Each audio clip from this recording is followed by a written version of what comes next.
did a geometry project with our 6th grade math students, and so their driving question was, what can you design using renewable resources or recycled materials for under $500 as a learning space for our campus? We had like different designs for a garden that we had to incorporate into a certain amount of space.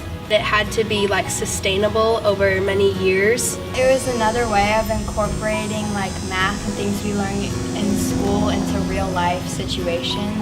So like how someone would make a garden using math. As well as budgeting, a lot of budgeting. Yeah.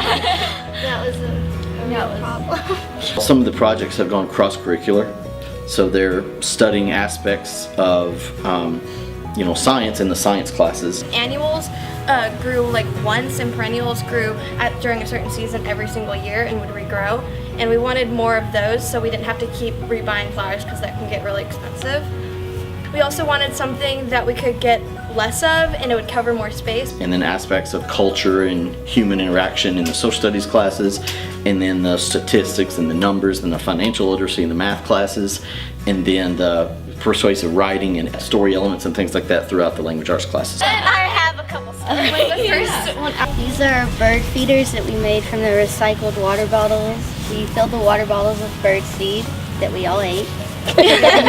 The biggest way to get students to buy in was to make it real. Not just, hey, you're going to turn in this project in 2 weeks. They loved that they actually got to build something that will be part of this campus forever. So one of the teachers, she got new tires, and Ms. Guine suggested the idea of making tire seats.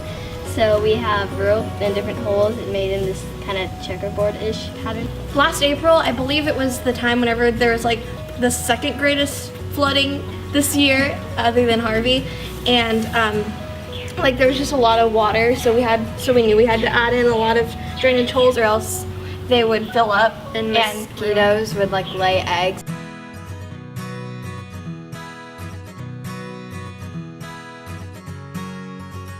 It's almost as if you were like on Shark Tank, like you were trying to present your idea and hoping for the best. It just seems like an alternate reality when we actually got chosen. The top 3 groups formed a bigger group of 12 girls, and they got to meet after school a couple weeks. They finalized their plans, they came up with their budget, and then we applied for the grant, waited till we got that back.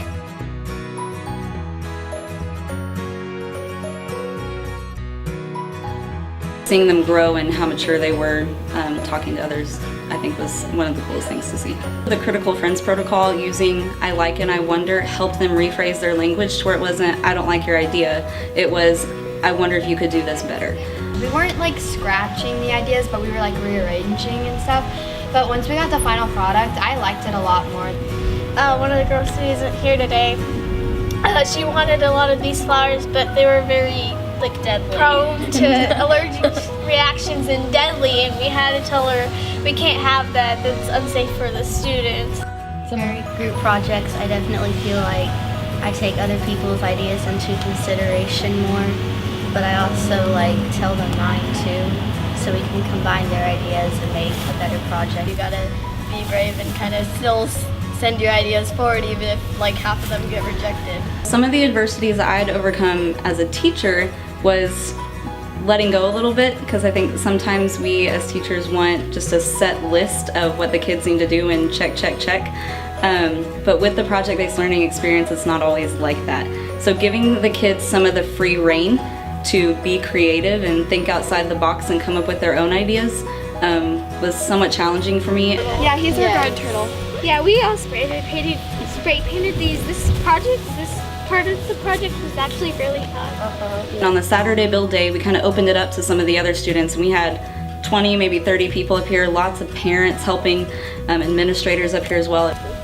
The cinder block. It took 2 of us to lift one of them. Oh yeah, that was really fun. We did some spray painting. And fun fact, our principal actually built a couple of these benches too, with help.